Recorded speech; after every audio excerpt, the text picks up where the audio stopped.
ఇర్మియా గ్రంథం 17వ అధ్యాయము 9వ వచనం కూడా చదువుకుందాం. ఇర్మియా గ్రంథము 17వ అధ్యాయము 9వ వచనం 10వ వచనం. మన మూల వాక్యం ఆదికాండమే 2వ అధ్యాయం 17వ వచనమే. దాని పైన వచనాన్ని కూడా కొంచెం చిన్న మాట చివరిలే, నిరభ్యంతరంగా అభ్యంతరం లేకుండా ఈ తోటలో ఉన్న ప్రతి వృక్ష ఫలములను నీవు నిరభ్యంతరముగా తినవచ్చును, అయితే మంచి చెడ్డల తెలివినిచ్చు వృక్ష ఫలములను తినకూడదు. నీవు వాటిని తినుదినమున నిశ్చయముగా చచ్చెదవు. సరే, ఆ పండు నువ్వు తినకూడదు, ఆ పండు నువ్వు తిన్నట్లయితే చచ్చిపోతావు అంటున్నారు. సరే, ఆదాము హవ తీసుకొచ్చి ఆ పండు తిని తన భర్త కూడా ఇచ్చింది. తిన్న తర్వాత వాళ్ళు ఏమయ్యారు? ఆదాము హవ్వలు పండు తిన్న తర్వాత వాళ్ళు ఏమయ్యారు? 3వ అధ్యాయము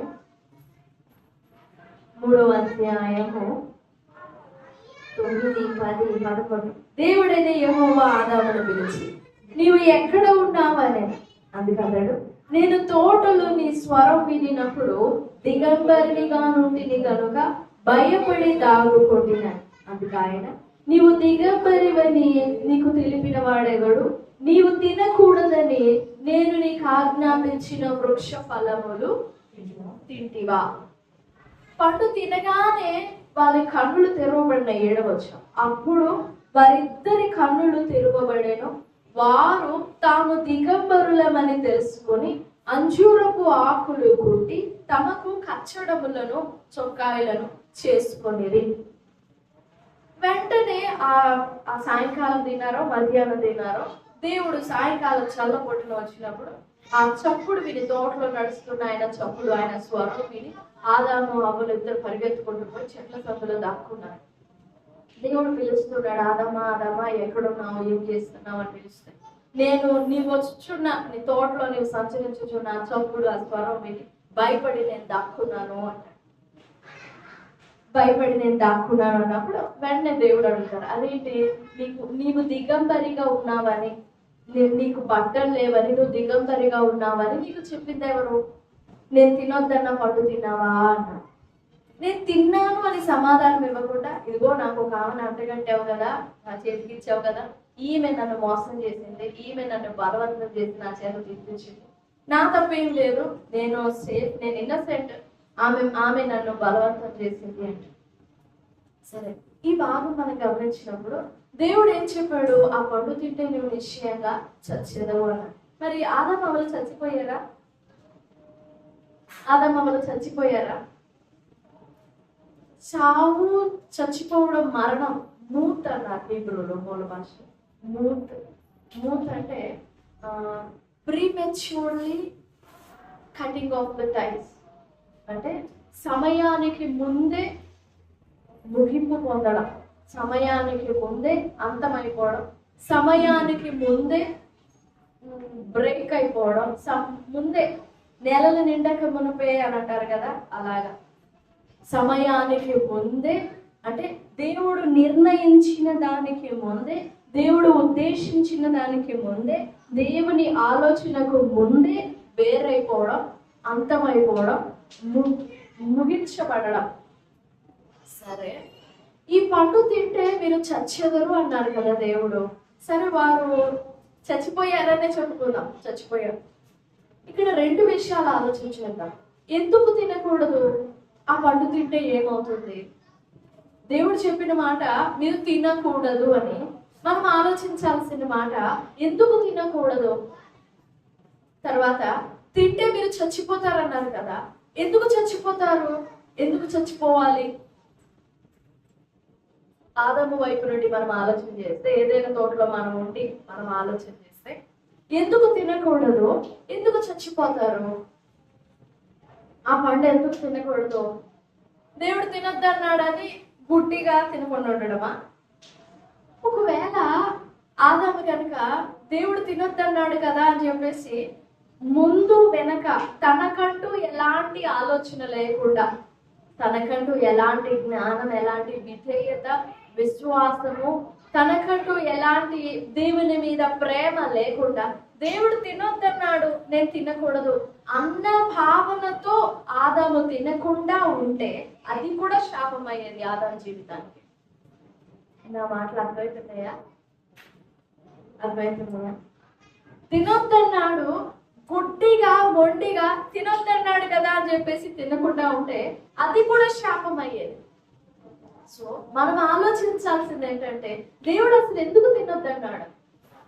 ఏం దేవుడు ఏమన్నా కాపాడుతున్నాడా? ఏమన్నా దాచుతున్నాడా ఆదాముకు చెప్పకుండా? ఎందుకు తినొద్దన్నాడు? ఎందుకు తినొద్దన్నాడు? సరే, ఎందుకు చచ్చిపోతారు వాళ్ళు?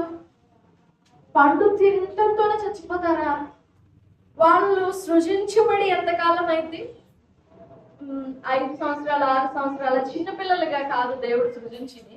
మంచి ఒక యవన ప్రాయంలో ఉండిన వారిని గానే సృజించాడు, ఆదాముని అవ్వని. వారు సృజింపబడిన కొంతకాలానికే, కొంచెం కాలానికే ఆ తోటలో వారిని ఏలికలుగా, అంటే ఆ తోటని ఏలుబడి చేసే వారినిగా పెట్టి తోట అంతటిని, భూమంతటిని వాళ్ళ చేతికి, వాళ్ళ అధికారానికి ఇచ్చేసి ఒక చిన్న మాట చెప్పారు, ఆ పండు తినకూడదు, మీరు తింటే చచ్చిపోతారు. అంత ప్రేమతో తన స్వరూపములో తన పోలికలో సృజించుకున్నది వారిని చంపేయడానిక? అంత సులభంగా వారిని చంపేయడానిక? అంత ఈజీగా వారిని చంపేయడానిక? మరి వాళ్ళు ఎందుకు చచ్చిపోతారు? చచ్చిపోవడము అంటే దేవుని విషయంలో, దేవుని పాయింట్ ఆఫ్ వ్యూలో చచ్చిపోవడం అంటే ఏంటి? అసలు ఎందుకు చచ్చిపోవాలి? నా మాటలు అర్థమవుతున్నాయా? అసలు ఎందుకు చచ్చిపోవాలి? దేవుడు క్రియేట్ చేసిన చెట్టు కదా, సపరేట్ గా మంచి చెడ్డల తెలివినిచ్చు వృక్షం భూమి మరిపించుగా కానీ పలకలా ఉందా? అలా ఏం పలకల దేవుడు. రకరకములైన విత్తనములు ఇచ్చు, తమ తమ జాతి ప్రకారం ఇచ్చు విత్తనములు వృక్షములను భూమి మొలిపించు కాకానంటే జీవ వృక్షము అలానే మొలిసింది, మంచి చెడ్డల వృక్షం కూడా అలాగనే మొలిసింది. మరి తేడా ఏంటి? లేకపోతే ఆ పండు ఏమన్నా విషమా? కొన్ని మామిడి పండ్లు తింటే తీయగా, కాకరకాయ తింటే చేదుగా, నిమ్మకాయ తింటే పుల్లగా, నిమ్మకాయ తింటే పుల్లగా, ఆ మంచి చెడ్డల తెలివినిచ్చి పండు తింటే విషంగా. లేకపోతే ఆ పండు తినగానే, ఆ పండు పాపముతో నిండి ఉండి ఆ పండు తినగానే మనలోనికి పాపం వచ్చేసిందా? ఆదాంలోనికి పాపం వచ్చేసిందా? పండు తిని పాపం చేశారా? తినకముందే పాపం చేశారా? వాళ్ళు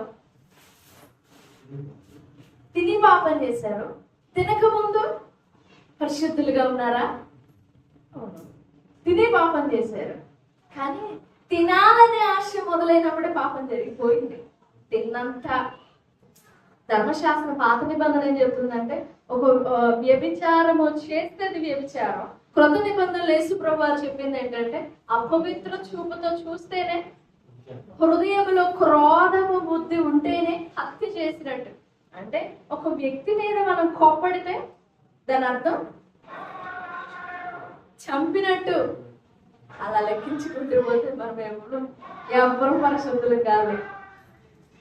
సరే, ఆ పండులో విషయం ఉందా? ఎందుకని దేవుడు ఆ పండును దాచిపెడుతున్నారు? ఓకే, మంచి చెడ్డల తెలివినిచ్చు వృక్షం అనంటే మంచిదేగా. మంచి ఏదో తెలుస్తుంది, చెడేదో తెలుస్తుంది.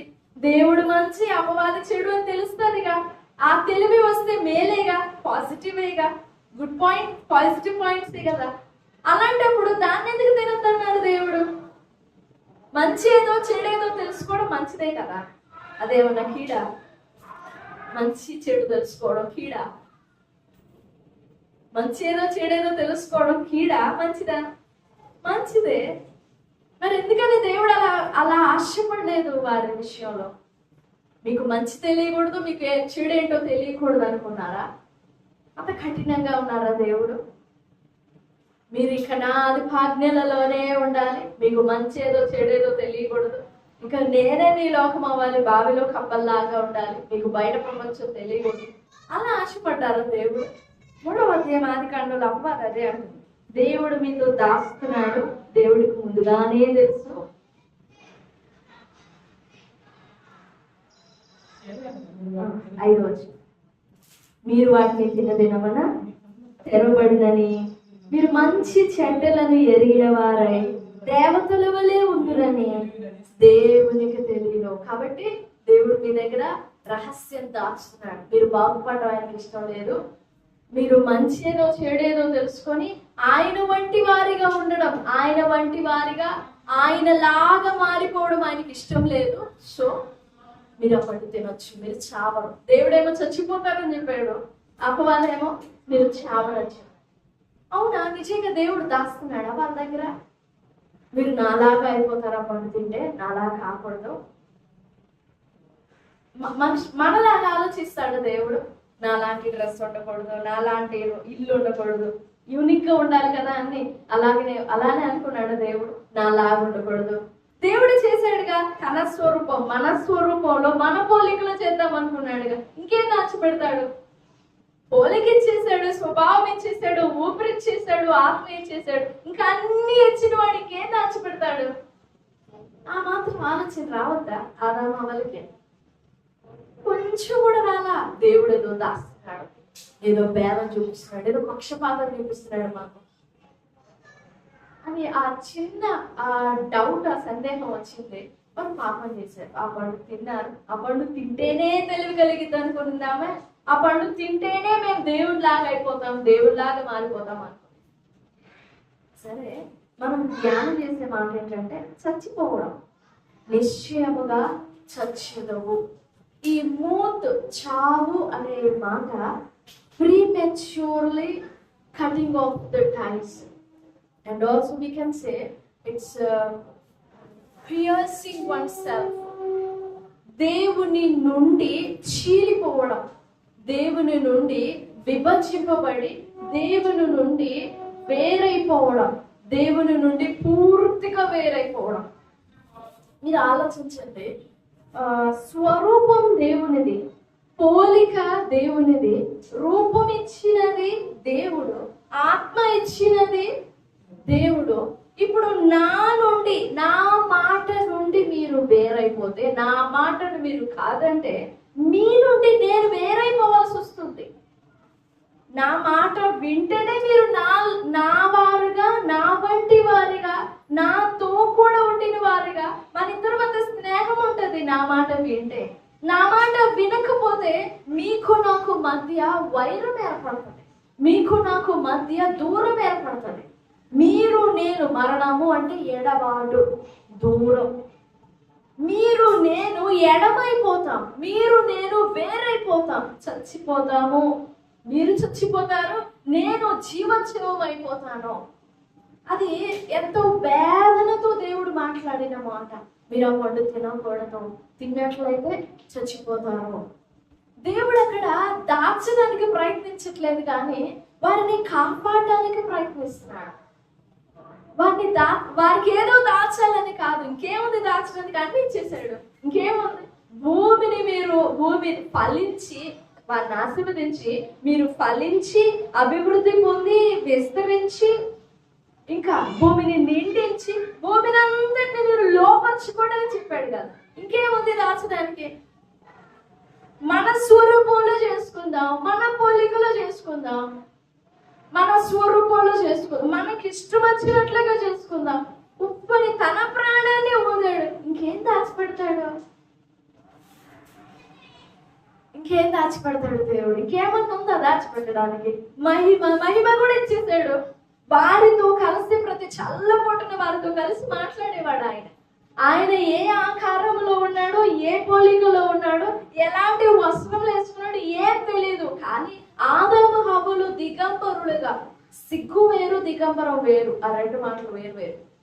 వారిద్దరు దిగంబరులుగానే ఉన్నారు, కానీ వారు సిగ్గు ఎరుగగా ఉన్నారు. దేవునితో కలిసి దేవుడు వారితో మాట్లాడుతుండేవారు. అప్పుడు దేవుడు వారిని నిలువెల్లా చూడడా? అప్పుడు వారు దిగంబరులుగా ఉన్నారా? ఆ దిగంబరం కనబడకుండా దేవుడు తన మహిమని కప్పేశాడా? తోటలో దేవుని మహిమలో వారు కూడా ఉన్నారు. దేవుడు వేరు, ఆదాం వేరు, హవ్వ వేరు కాదు, దేవునిలో ఉన్నారు వారు. ఇప్పుడు మనం అందరం ఒక కాంతి కింద ఎలా నిలబడ్డామో, ఒక గదిలో ఎలా ఉన్నామో అలాగన దేవునిలో ఉన్నారు ఆదాము హవ్వలు. ఏదైనా చూడడం, మీరు నా మాట మీరితే నా నుండి వెళ్ళిపోతారు, నేను బయటికి రాలేను. నా నుండి మీరు వేరైపోతారు, నా నుండి చీలిపోతారు, మీరు బ్రతకరు. ఇప్పుడు చేపలు నీళ్ళలో నుండి బయటికి తీస్తే ఏమైతే, చేపలు ఎంతసేపు అన్న ఉంటాయి, కొద్దిసేపు ఉంటాయి, కొంచెం. ఇంకా భూమిలో దేవుడు సృజించిన ఈ భూమిలోని చెట్లు నేల నుండి మట్టి నుండి తీసి వేరు చేస్తాయి, మట్టి నుండి వేరు చేస్తాయి, పాడైపోతాయి, చెడిపోతాయి, బతకలేవు. అవి మట్టే వాటికి నివాసం, నీళ్ళే చేపలకి నివాసం. అలాగనే దేవుని రూపము సృజించబడిన నరుడు ఆదాము దేవుని నుండి వేరైపోతే, దేవుని మాట నుండి వేరైపోతే చెడిపోతాడు, చెడ్డగా చెడిపోతాడు. కొన్ని పండ్లు కొబ్బరి నీళ్ళు ఉన్నాయి, కాసేపే ఉంటాయి. ఆ కొబ్బరి కాయలో నుండి తీయగా కొంచెం సేపే ఉంటాయి. నేను సాయంత్రం తాగుతాను, ఫ్రిడ్జ్ లో పెట్టుకొని తాగుతానంటే ఫ్రిడ్జ్ లో కూడా ఉండవు, కాపాడలేము వాటి. అలాగే దేవుని మాట మీరగా దేవుని నుండి చీలిపోతాడు ఆదాము, దేవుని నుండి వేరైపోతాడు. ఇక there is no way to maintain him. ఇక ఏ విధంగా కూడా ఆదామును మరలా దేవుని లోపలికి తీసుకురాలేడు దేవుడు. ఆలోచన, తలంచడం, మంచేదో చెడేదో తెలుసుకోవాలంటే ఆలోచన కావాలి. ఇది మంచి, ఇది చెడు, ఇది మంచిది కాదు, ఇది చెడు అని గ్రహించడానికి ఆలోచన కావాలి. ఈ ఆలోచించే శక్తి మానవునికి ఉండకూడదు. ఈ ఆలోచించే శక్తి మనుష్యునిలో ఉండకూడదు అని తపన పడ్డాడు దేవుడు. ఎందుకు అనంటే యెషయా గ్రంథం 14వ అధ్యాయంలో లూసిఫర్ అభిషేకింపబడిన కెరూబు, తేజో నక్షత్రము, వేకువ చుక్క, చిన్న ఆలోచన వచ్చిందండి. 12, 13, 14 వచ్చిన యెషయా గ్రంథం 14వ అధ్యాయం 12, 13, 14 వచ్చిన. తేజ నక్షత్రమా, వేకువ చుక్క, నీవెట్లా ఆకాశం నుండి పడితివి? జనములను పడగొట్టిన నీవు నేలమట్టం వరకు ఎట్లు నరకబడితివి? నేను ఆకాశమునకు ఎక్కిపోయేదును, దేవుని నక్షత్రములకు పైగా నా సింహాసనం హెచ్చిందును, ఉత్తర దిక్కునున్న సభాపర్వతం మీద కూర్చుందును, మేఘమండలము మీదకి ఎక్కుదును, మహోన్నతునితో నన్ను సమానునిగా చేసుకుందును అని నీవు మనసులో అనుకుంటువి కదా. దేవునికి పైగా, దేవుని నక్షత్రముల కంటే పైగా ఉండాలి నా సింహాసనం.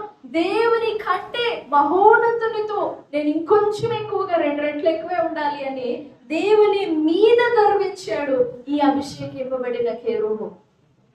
లూసిఫర్ సాతాను ఒకప్పుడు దేవుణ్ణి స్తుతించు దూతలందరికీ కొయర్ లీడర్, ఆర్కేంజెల్. లూసిఫర్ అనే దూత అభిషేకింపబడిన కెరూబు. దానియేలు గ్రంథం, హెస్కేల్ గ్రంథంలో అభిషేకింపబడిన కెరూబు దానియేలు కంటే జ్ఞానం కలిగిన వాడంట ఈ లూసిఫర్. సౌందర్యవంతుడంట లూసిఫర్. అయితే ఆ అందరిని లీడ్ చేయడం, మీరు దేవుణ్ణి స్తుతించండి అనే మాటలు చెప్పి వారిని లీడ్ చేసి వారిని గైడ్ చేసేవాడు ఈ లూసిఫర్. చేశాడు. ఎంతకాలం స్తుతిస్తూ ఉన్నాడో, మరి ఎప్పుడు పుట్టిందో ఆ తలంపు, ఆ చెడ్డ తలంపు హృదయంలో జస్ట్ ప్రవేశించిందంట, అంతే. దేవునికి పైగా ఎక్కిపోలేదు లూసిఫర్, జస్ట్ హృదయంలో తలంపు పుట్టిందంటే. అలా వెళ్తే ఎలా ఉంటది, అలా చేస్తే ఎలా ఉండిద్ది అని జస్ట్ ఒక తలంపు పుట్టిందంటే ఆ తలంపే అపవాదిగా మారిపోయింది. ఆ తలంపే అపవాది, ఆ తలంపే అపవిత్రత, ఆ తలంపే పాపం. పాపం అంటే ఇంకేదేదో కాదు. నేను దేవుని కంటే, దేవునికి వేరుగా, దేవునికి పైగా అనుకున్నాడు కదా. ఆ దేవునికి మీదుగా ఆలోచించిన ఆ ఆలోచన, తలంపు, ఆ మనస్సు, ఆ ఆలోచన అదే అపవిత్రమైపోయింది. సేమ్ అదే ఆలోచనని 3వ అధ్యాయంలో అపవాది సర్పరూపంలో వచ్చి ఆదాము హవ్వలతో మాట్లాడ ప్రయత్నించి, దేవుడు హీ ఈస్ ఓమ్నిపోటెంట్, ఓమ్నిప్రెసెంట్, ఓమ్నిషియంట్. స్వీయముగా స్వంతంగా ఆలోచన తీసుకొనగలడు, స్వీయంగా సెల్ఫ్ ఎగ్జిస్టెంట్. మనలో నుండి ప్రాణం తీసేస్తే మనం చచ్చిపోతాం. ఆయన అలా కాదు. హీ సెల్ఫ్ మేడ్, తనంతట తానే ఉన్నవాడు, నేను ఉన్నవాడను అని చెప్పాడు ఆయన. తనంతట తానే జ్ఞానం చేయగలడు, తనంతట తానే బుద్ధి చేయగలడు, తనంతట తానే సలహాలు తీసుకోగలడు. ఆయనకి ఎవ్వరు చెప్పని అవసరం లేదు. అయితే ఈ దేవునికి వ్యతిరేకంగా అపవాది తలంచి ఆ ఆలోచనని ఆదమవలకు కూడా ఇవ్వాలనుకునేది. వీరిలో ఆ ఆలోచన ఆ తలపు ఎలా కలుగుతుంది అని అంటే, మంచి ఏదో తెలుసుకోవాలంటే ఆలోచించాలి, చెడేదో తెలుసుకోవాలంటే ఆలోచించాలి. అప్పుడు మంచి చెడులను ఎరిగిన వారు అంటే అపవాది ఆశ చూపించింది అదే. దేవుని లాగా మీరు కూడా, ఇప్పుడు దేవుడు మిమ్మల్ని తినొద్దని ఆంక్ష విధించాడుగా, ఒక ఆజ్ఞ విధించాడు కదా, ఒక కట్టడ, ఒక గిరి గీసాడు కదా, మీరు చేయకూడదని అన్నాడు. మరి ఆయన చేయకుండా ఉంటాడా? ఆజ్ఞ విధించిన ఆయన కూడా కొన్ని ఉంటాయి కదా, కొన్ని ఆజ్ఞలు, కొన్ని నియమాలు ఉండాలి కదా. మీరు కూడా ఆయన వంటి వారిగా, మరొకరికి ఆజ్ఞలు విధించే వారిగా ఉండాలే గాని ఆజ్ఞ కింద నిలబడే వారిగా ఉండకూడదు. అలా ఆజ్ఞ కింద లోబడకుండా ఉండాలంటే మంచేదో చెడేదో దేవుని లాగా వివేచిస్తే, దేవుని వంటి తెలివి మీరు కూడా పొందుకుంటే దేవుడైపోతారు. మాటలు అర్థమవుతున్నాయి? దేవుడు స్వంతంగా ఆలోచనలు చేయగలడు, స్వంతంగా సంకల్పములు, ఉద్దేశములు సదాకాలం సర్వకాలములకు ఆలోచన చేయగలడు. ఎందుకనంటే ఆయన సదాకాలం జీవించేవాడు కాబట్టి. ముందేదో నెక్స్ట్ ఏం జరుగుతుందో, తర్వాత ఏం జరుగుతుందో, తర్వాత సంవత్సరం ఏం జరుగుతుందో మనకు తెలియదు, మనం ఆలోచించలేం. మరో క్షణం ఏమవుతుందో మనకు తెలియదు. మన ప్రాణం మన చేతుల్లో లేదు కాబట్టి మన ఆలోచనలు కూడా మన చేతుల్లో లేవు. కానీ దేవుడు అలా కాదు. ఆయన సెల్ఫ్ ఎగ్జిస్టెంట్, సెల్ఫ్ మేడ్. ఆయన ఎవరిని రూపించలేదు, ఎవరు ఆయనకి ఆదిని స్టార్ట్ చేయలేదు, ఎవరు ఆయనకి అంతాన్ని ఎండ్ చేయలేదు. ఆది లేనివాడు, అంతం లేనివాడు, తనంతట తానే ఉన్నవాడు ఆయన. అలాంటి పోలికలోనికి అపవాది రాలేకపోయాడు. అలాంటి పోలికలోనికి ఆదాము అవ్వలను కూడా తీసుకురావాలనుకున్నాడు. మాట్లాడుతున్నాయా? దేవుడు ఎలా సార్వభౌమాధికారం గలవాడో మనిషి కూడా అలా అవ్వాలి. మనిషి కూడా అలాంటి ఆలోచనలు కలిగి ఉండాలి. కానీ దేవుడు మనిషిని తన స్వరూపములో, తన పోలికలో సృజించినప్పుడు మంచి చెడు వేరు, తప్పు ఒప్పు వేరు. Good and evil is different and true and false is different. మంచి ఏదో తెలిసినంత మాత్రాన రైట్ ఏదో తెలియదు, చెడేదో తెలిసినంత మాత్రాన తప్పేదో తెలుస్తుందా? తెలీదు. మంచి చెడు, ఏది మంచో ఏది చెడు అందరికి తెలుసు. కానీ తప్పేది రైట్ ఏది తెలుసుకునే జ్ఞానం మాత్రం ఇవ్వబడలేదు. అలా ఆలోచించడానికి హృదయం అనేది ఒకటి ఉండాలిగా. ఆ హృదయము ఎప్పుడో చీలిపోయింది దేవుని దగ్గర నుంచి. మీరు విన్నారా? కాన్జాయిండ్ ట్విన్ బేబీస్, ట్విన్స్, రెండు బాడీస్ ఉంటాయి కానీ గుండె ఒకళ్ళలోనే ఉంటుంది. విన్నారా? రెండు బాడీలు అతుక్కుపోయి ఉంటాయి, గుండె మాత్రం ఇద్దరు ఎవరో ఒక్కళ్ళకే ఉంటారు. వీరిని ఒక వయసు వరకు ఎట్లాగట్లా కాపాడతారు. కానీ ఒక వయసు, మెడికల్ ఏజ్ ఉంటుంది. ఆ ఏజ్ దాటితే ఇంకా ఆ గుండె రెండు బాడీస్ ని పోషించి, బ్లడ్ తో పోషించి కాపాడే సామర్థ్యం ఉండదు ఒక గుండెకి. ఒక గుండె నుండే కదా రక్తము దేహం అంతటికి పంప్ అవుతుంది. ఇప్పుడు ఈ గుండె ఒక్క బాడీకి అయితే పంప్ చేయగలదు, కానీ రెండు బాడీస్ కి ఒక్క గుండె అని అంటే సెట్ అవ్వదు. అప్పుడు ఏం చేయాలనంటే ఆ జతపరచబడిన కవల పిల్లలని చీల్చాలి. చీల్చినప్పుడు ఎవరు ఆరోగ్యంగా ఉంటారో, ఇప్పుడు ఒకవైపే గుండె, ఒకళ్ళకే గుండె ఉంటుంది, గుండె లేని వ్యక్తి ఆరోగ్యంగా ఉంటే ఈ గుండె తీసి వాడికేయాలి. ఇప్పుడు ఈ గుండె ఉన్న వ్యక్తి ఆరోగ్యంగా ఉంటే ఈ గుండె లేని వ్యక్తిని చీల్చేసి కట్ చేసి ఏం చేయాలి? చేసేది ఏం లేదు, ఇంకా వాడి పనికిరాదు, చెడిపోతుంది. చెడిపోయి చచ్చిపోతుంది. అలా చీల్చబడ్డాం మనం దేవుని నుండి. మాట మీరినప్పుడు అలా చీల్చబడిపోయాం. అలా చీల్చబడిన తర్వాత ఇంకా ఆలోచించే శక్తి ఎక్కడి నుంచి వస్తుంది? ఊపిరి పీల్చడం తర్వాత సంగతి, ఆలోచించే శక్తి ఎక్కడి నుంచి వచ్చింది? అలా చీల్చబడ్డాం మనం. దేవుడు అది భయపడేది. మీ నా నుండి వేరైపోతే నా ఊపిరి కదా, నా స్వరూపం కదా, నా పోలిక కదా, నా నుండి మీరు వేరైపోతే ఎలా? మీరు తినొద్దు. ఆ పండులో విషయం లేదు, ఆ పండులో పాపం లేదు, దేవుని మాటలో ఉంది. మంచేదో చెడేదో తెలుసుకొని ఆలోచించగలిగే జ్ఞానం వస్తే ఆలోచన ఖచ్చితంగా వారిని నాశనం చేసేస్తుంది. భూమి మీద మనిషి నాశనం అవడానికి, చెడిపోవడానికి కారణాలు ఎన్నో ఉన్నాయి. వాటన్నిటికీ కారణాలు ఒక్క ఆలోచనే. ఐడియా లైఫ్ నే చేంజ్ చేస్తుంది అంటారు కదా, అది నిజమే. ఒక్క చిన్న ఆలోచనే మంచిగా చేస్తుంది, ఒక చిన్న ఆలోచనే క్రూరునిగా చేసేస్తుంది.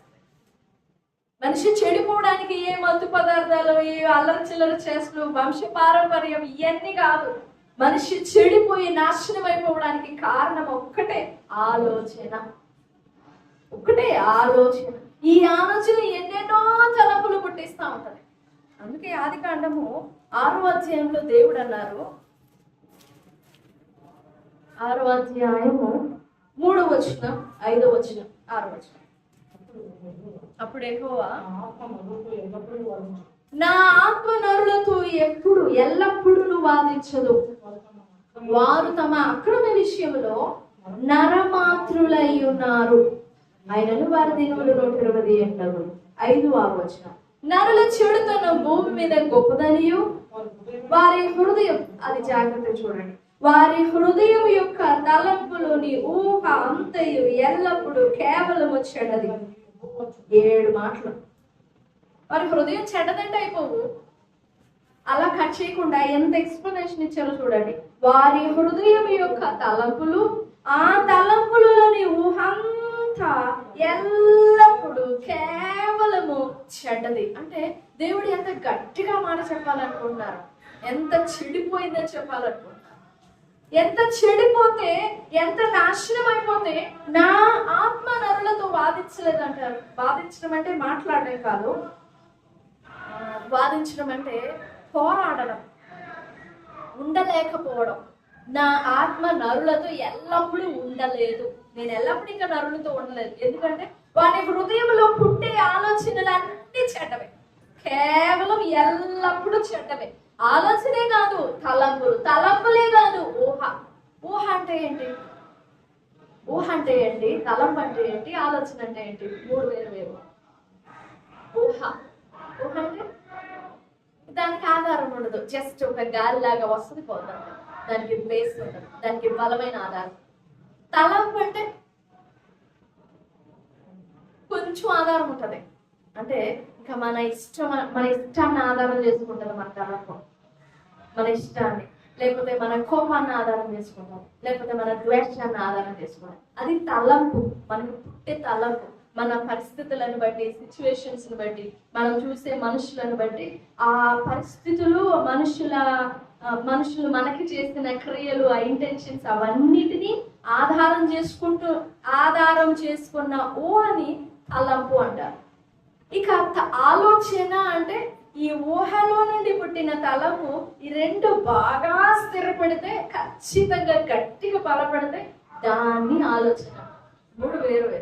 ఊహకి ఆధారం ఉండదు, ఎవరికైనా వస్తాయి ఊహలు, అట్లా వచ్చిపోద్ది అంతే. ఊహ ఆలాపన, అదొక కళలాగా అట్లా వచ్చి మాయమైపోతుంది. కానీ తలంపు అలా కాదు, గుర్తుపెట్టుకుంటాం. ఈ అమ్మాయి మంచిది కాదు, ఈ అమ్మాయి భలే కోపిస్తుంది అంటే మన కన్నులు చూసిన పరిస్థితులను బట్టి, ఈ పరిస్థితులను ఆధారం చేసుకొని మన మనసులో ఆ ఊహ గట్టిగా బలపడుతుంది. దాన్ని తలంపు అంటాం. ఇక ఆలోచన అంటారా? ఇంకా ఈ ఆలోచన ఈ ఊహని తలంపుని బాగా బేస్ చేసుకొని బలపడిపోయి, బలం పుంజుకొని గట్టిగా స్థిరపడిపోతుంది మన హృదయం.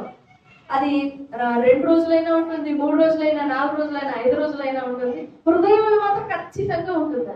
ఊహ సెకండ్ పార్టే ఉండేది, ఒక సెకండ్ అట్లా వచ్చిపోతుంది, గుర్తుండదు. మళ్ళా తలంపు కొంచెం గుర్తుండొచ్చు.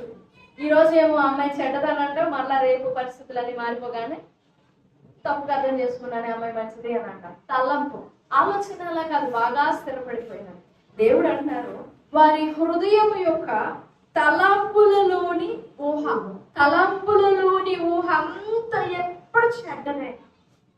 నేను కలిసి ఉండలేను, ఈ బాధ, ఈ ఎడబాటు, ఈ దూరము ఆదమవ్వలకి ఏమన్నా అర్థమైందా? ఆదమవ్వలకే కాదు, ఈ రోజున మనుషునికి అర్థమవుతుందా ఈ ఎడబాటు? నేను దేవుడి నుండి వేరైపోయాను, పాపం చేసి దేవుడి నుండి ఎడమైపోయాను, దేవుడి నుండి చించబడ్డాను అని అర్థమవుతుందా? అర్థమైద్దా? కాదు, అర్థం కాదు. అదే జబ్బు. దేవుడు నమ్మిన వ్యక్తి కూడా అర్థం కాదు. బాప్తిసం కూడా పొందుకుంటారు, అయినా అసలు ఒక మొక్కు కూడా అర్థం కాదు. ఈ రోజుల్లో భక్తి అంతా ముసుగైపోయింది, వేషధారణ అయిపోయింది. హృదయంతో అసలు సంబంధం లేదు. పై ఆకారము, పైన క్రియలు ఏర్పడితే చాలా ఓకే, వేసుకుంటే చాలా అయిపోతుంది. హృదయానికి సంబంధం లేదు. ఇదే మాయ.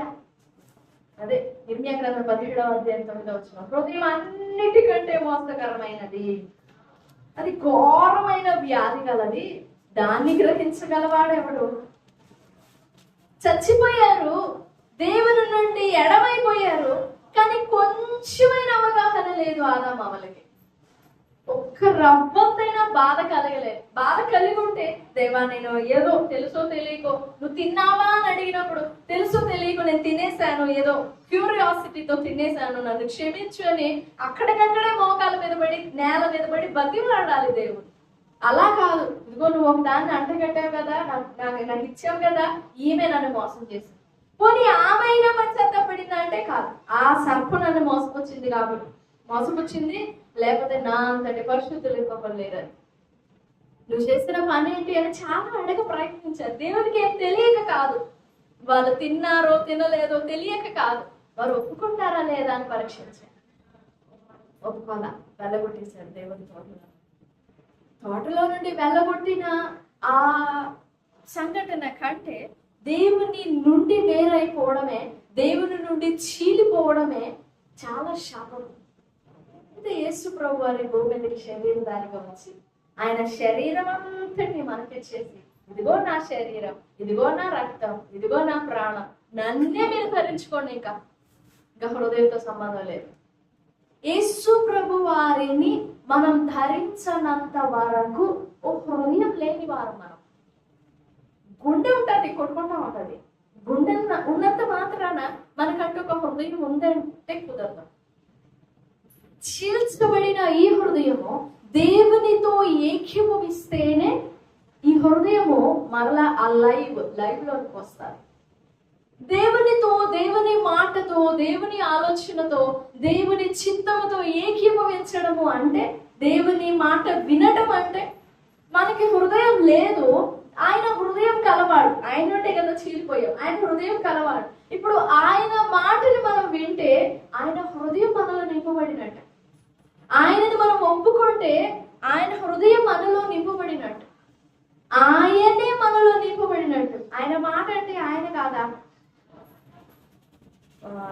1వ అధ్యాయం 1వ వచనం యోహాను సువార్త, ఆదియందు వాక్యం ఉండెను, వాక్యం దేవుని యొద్ద ఉండెను, వాక్యము, ఆ వాక్యమే దేవుడై ఉండెను. కొంచెం కిందకు వస్తే 14వ వచనంలో ఆ వాక్యము శరీరధారి అయి కృపా సత్య సంపూర్ణుడిగా మన మధ్యలో నివసించారు. ఇప్పుడు మాట, వాక్యమే దేవుడు. అందుకు మనం వాక్యాన్ని నమ్మాల్సింది, వాక్యానికి లోబడాల్సింది, వాక్యాన్ని ప్రేమించాల్సింది, మరే కారణంగా. ఈ వాక్యాన్ని నమ్మేటప్పుడు కూడా లాజిక్స్ వెతుక్కుంటాం మనం. ఇది చేస్తే జరిగే నష్టం ఏంటి, ఇది చేస్తే జరిగే ఫలితం ఏంటి. కానీ ఇది వింటేనే మనం ప్రాణం కలిగి ఉంటామని తెలీదు. ఈ వాక్యం ఇదే మన ప్రాణం.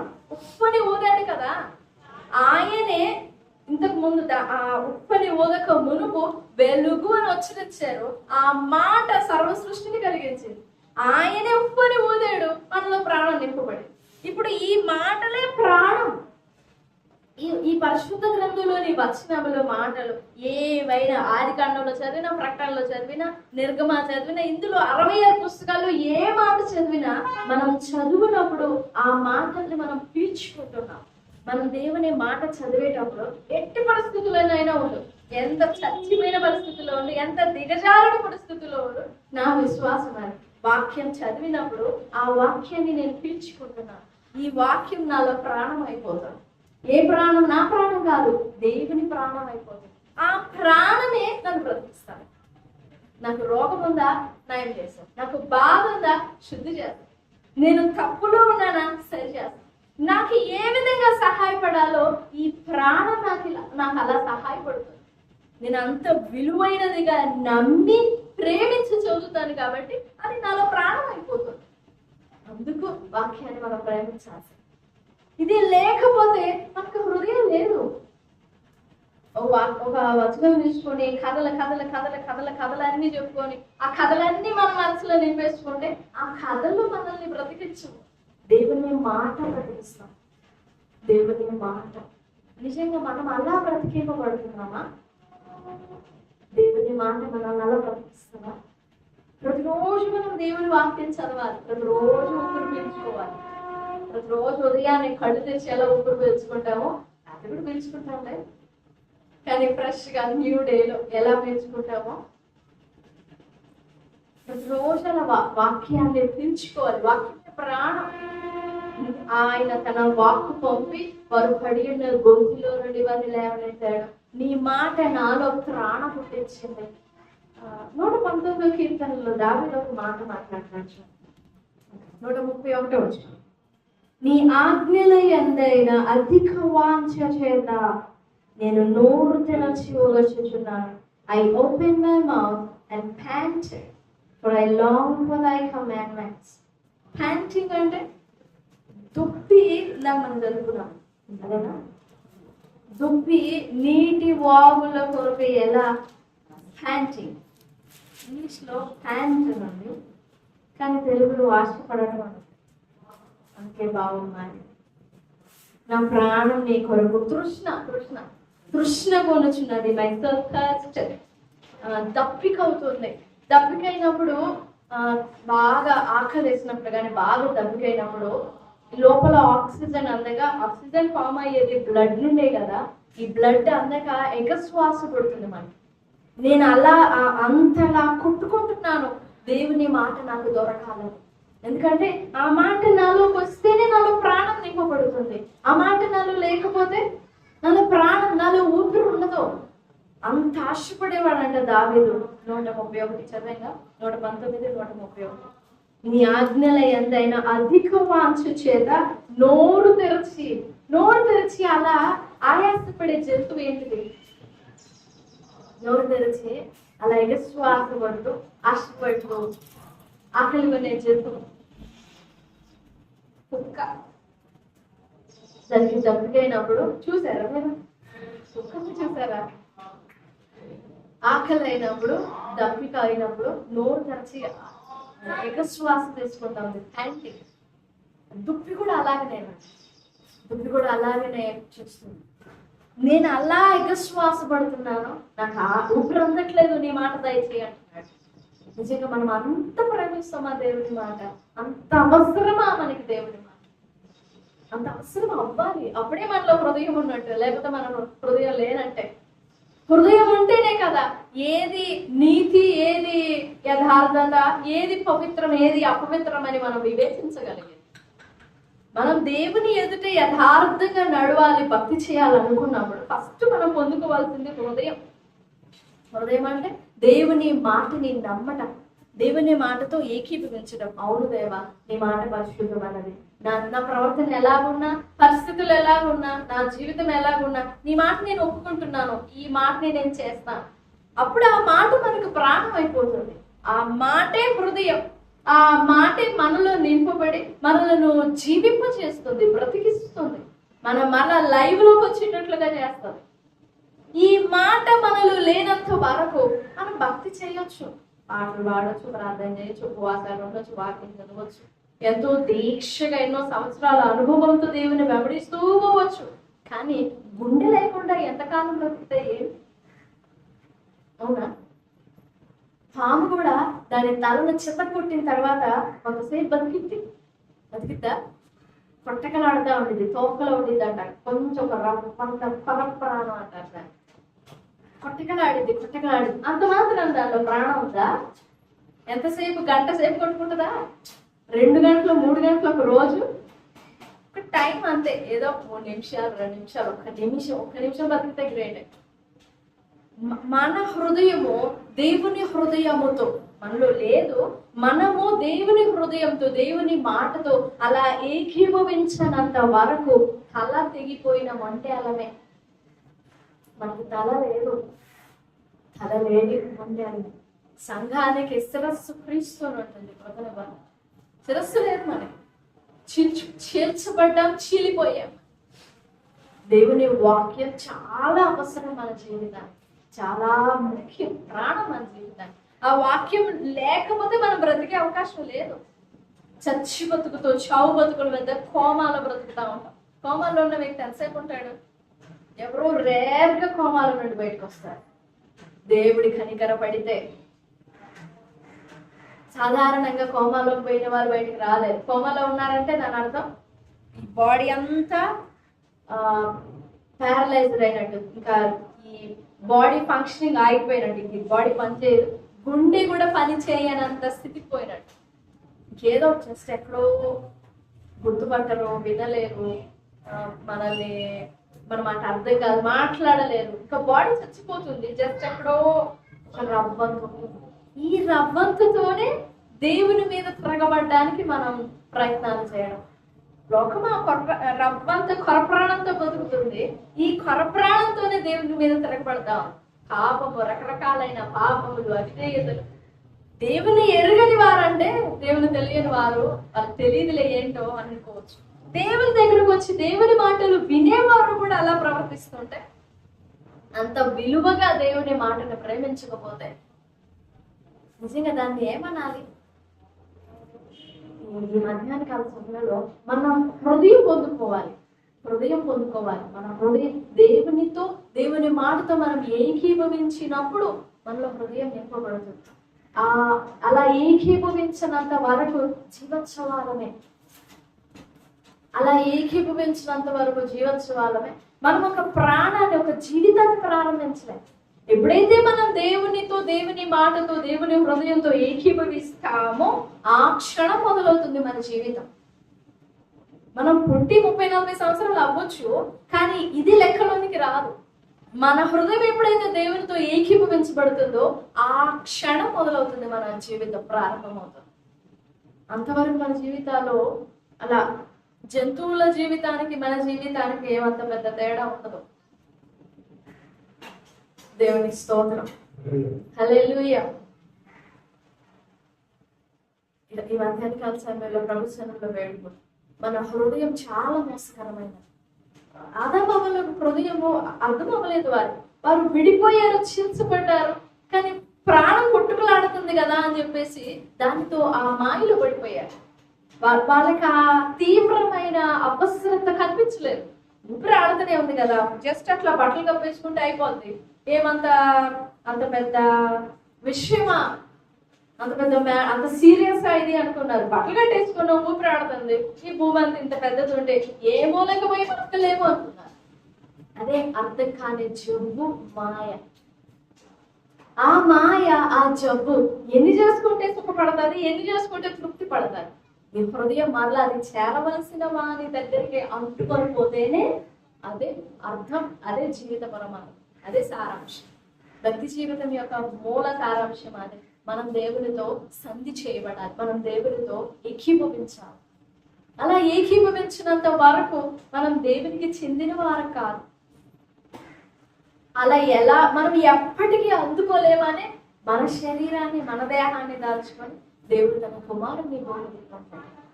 ఆయన కుమారుని ఎందుకు విశ్వాసం ఇచ్చడం ద్వారా మన దోషములు, మన అపరాధములు, ఈ మొండెను చేసిన దోషములు అన్ని కడిగి వేయబడతాయి. ఈ మొండెను ఎప్పుడైతే కడిగి వేయబడి, క్షమించబడి, శుద్ధపరచబడుతుందో దేవుడు తన శిరస్సుని మన తల మీద ఉంచుతాడు. ఇంకప్పుడు మనం బ్రతుకుతాం, అప్పుడు జీవితం స్టార్ట్ అవుతుంది. వేడుకుందాం. ఆదామవ్వల వలె జబ్బుపడి మాయలో చిక్కుబడి ఉండకుండా, అలా జబ్బులో ఎంతో కాలం ఉండకుండా మన హృదయంలో నిజంగా దేవునితో సంధి చేయబడాలని, మనం ఏకీభవించాలని, మనం దేవునితో జీవితం ప్రారంభించాలని ప్రభు సన్నిధిలో వేడుకుందాం. ప్రభు సహాయపడతారు. దేవుడి మాటలు మన వెంకిడిలో దీవించిన గాక. ఆమేన్.